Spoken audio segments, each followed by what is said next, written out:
Saudara, yang juga jadi sorotan, banjir yang melanda Kabupaten Aceh Tenggara, Aceh sejak 2 hari terakhir meluas ke 13 kecamatan. Pemerintah daerah Aceh Tenggara menetapkan status tanggap darurat banjir. Pemerintah daerah Aceh Tenggara meninjau sejumlah lokasi terdampak banjir yang melanda sejak 2 hari terakhir. Selain mengunjungi permukiman warga, pemerintah juga mendatangi posko pengungsian dan posko kesehatan. Banjir di Aceh Tenggara terus meluas ke 13 kecamatan, sebagian wilayah mulai surut, namun sebagian lagi masih dilanda banjir.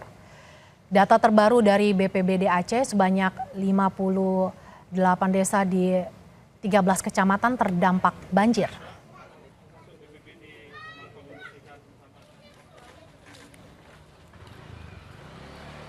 Selain di Aceh Tenggara, saudara, banjir juga merendam sejumlah desa di Kecamatan Tripa Makmur, Kabupaten Nangan Raya, Aceh. Tercatat ada 20 desa yang tersebar di 4 kecamatan dilanda banjir. Sudah sepekan berlalu, namun banjir belum surut. Tingginya intensitas hujan membuat ketinggian air yang sempat surut kembali naik. Kita sapa jurnalis Kompas TV, Zikri Maulana, yang saat ini berada di Lok Sumawe, Aceh. Selamat siang, Zikri. Bagaimana kondisi banjir di Aceh Tenggara dan saat ini apakah banjir sudah surut, Zikri? Ya, baik. Selamat siang, Mercy dan juga saudara.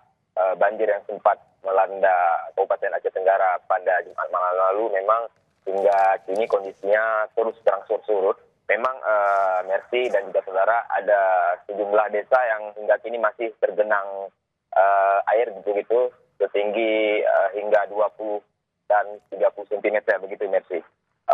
Memang ini merupakan banjir susulan, namun sepekan sebelumnya Aceh Tenggara sempat dilanda banjir. Kemudian pada Jumat malam lalu banjir kembali melanda Kabupaten Aceh Tenggara begitu, Mercy. Dari ini data terakhir yang kami peroleh, memang ada 58 desa di 13 kecamatan di Kabupaten Aceh Tenggara yang terdampak banjir. Selain itu, dampak banjir juga menyebabkan sebanyak 4.004 jiwa warga mengungsi di sejumlah lokasi pengungsian, begitu, Messi.